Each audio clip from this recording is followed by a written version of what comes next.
নারে তাকবীর, জালিম শাহীর দিন শেষ, মুসলমানের বাংলাদেশ। আগামীতে জুলুম বলতে থাকবে, আগামীতে জুলুম বলতে থাকবে। হে বিচারক, হে আইন আদালতের ম্যাজিস্ট্রেট, হে বিচারকরা সাবধান হয়ে যান। বিচারকদের উদ্দেশ্যে বলছি, কথায় কথায় রিমান্ড দেওয়া চলবে না। কথায় কথায় জনগণকে পুলিশের মিথ্যা মামলায়, হয়রানিমূলক মামলায় কথায় কথায় রিমান্ড দেওয়া চলবে, রিমান্ড দেওয়া চলবে। বিচারকরা তওবা করবেন, তওবা করবেন, অন্যথা আপনাদেরকে ক্ষমা করা হবে। পুলিশ বাহিনীকে বলে দিতে চাই, পুলিশ বাহিনীকে বলে দিতে চাই, আপনাদের মধ্যে যারা খুন করেছেন প্রকাশ্যে,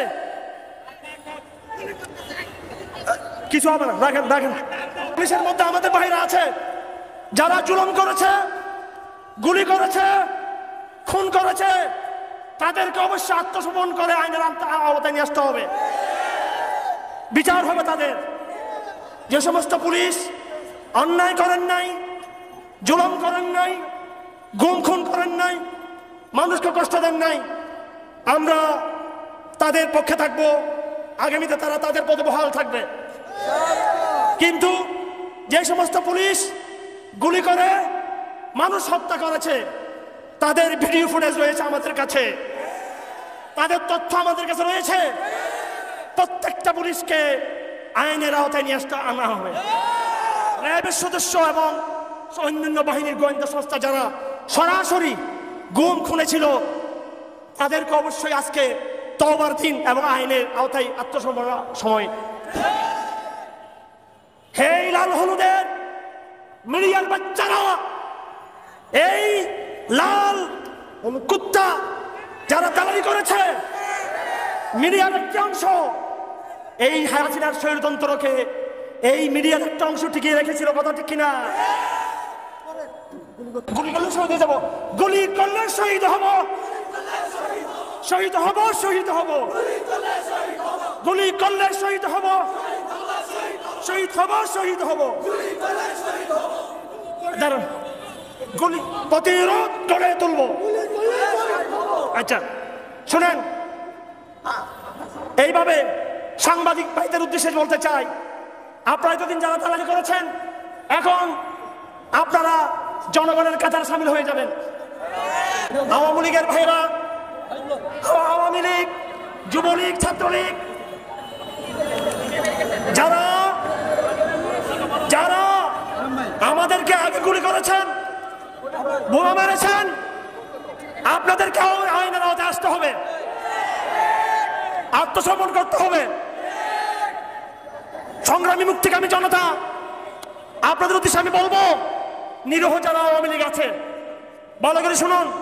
আমাদের এলাকায় যারা নিরীহ আওয়ামী লীগ আছে, যারা সাধারণ আওয়ামী লীগ, আমরা প্রতিশোধ নেব না, আমরা প্রতিশোধ নেব না। কোন ভাঙচুর যারা উপর আমরা করবো না। আচ্ছা ঠিক আছে, কোন গুজবে কান দিবেন না, কোন গুজবে কান দিবেন না, কোন গুজবে কান দিবেন না, কোন গুজবে কান দিবেন না। আজকের প্রোগ্রাম এখানে শেষ করা হলো। আগামী দিনে ইনশাআল্লাহ বিজয় মিছিল বের করা হবে। আগামী দিন ইনশাআল্লাহ। আমার ভাইরা শুনুন, শুনুন, কত কথা শুনুন। আগামী দিনে সরকার কেমন হবে, আগামী দিনে সরকার কেমন হবে শুনুন, বসুন।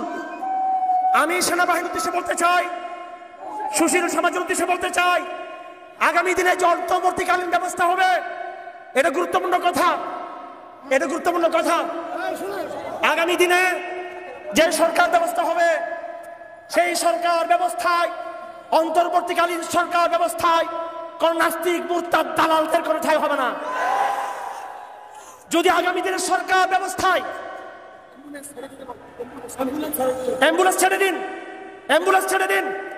আগামী দিনের সরকার, আপনি না গুজব ছাড়ান, দেখেন, আগামী দিনের সরকার ব্যবস্থায় যদি কোন স্বৈরাচারী অথবা কোন নাস্তিক মুরতাদকে জায়গা দেওয়া হয়, ইসলাম পন্ডিতের সাথে যদি সমন্বয় করা না হয়, আমরা তাদের বিরুদ্ধে প্রতিরোধ গড়ে তুলবো আমরা।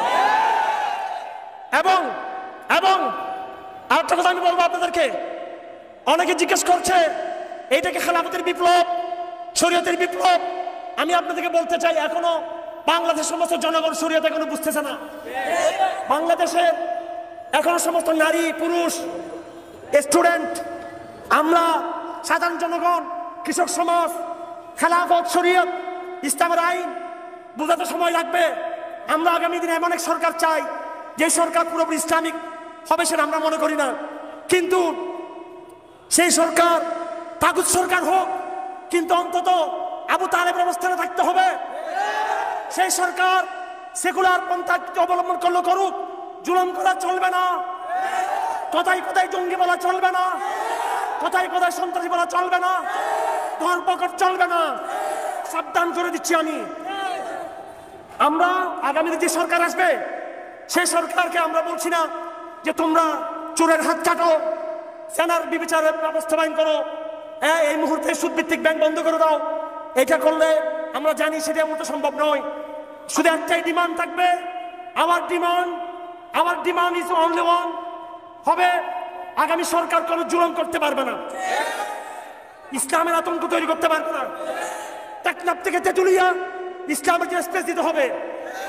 আমরা প্রকাশ্যে আল্লাহ দিনের কথা বলবো, জিহাদের কথা বলবো, খেলাফতের কথা বলবো, শরীয়তের কথা বলবো, ইসলামী বিচার ব্যবস্থার কথা বলবো, ইসলাম বিজয়ের কথা বলবো, বাইতুল মুকাদ্দাস বিজয়ের কথা বলবো, এবং সমস্ত মুসলিম অধিকৃত ভূখণ্ড উদ্ধারের কথা বলবো, কাতারের কথা বলবো। আমরা দাওয়াত দিব, আমরা কোনো সশস্ত্র কার্যক্রমে কেউ কোনো লিপ্ত থাকবো না। আমরা বাংলাদেশে আমরা শরীয়তের কথা বললে, আমরা যদি কোরআনের শাসনের কথা বলি, দাওয়াত দিই, আগামী দিনের অন্তর্বর্তীকালীন সরকার কোনোভাবে যেন সেখানে জঙ্গি জিকির তুলতে না পারে। আগামী দিনে যারা জঙ্গি বলবে তাদেরকে দালাল হিসেবে চিহ্নিত করা হবে।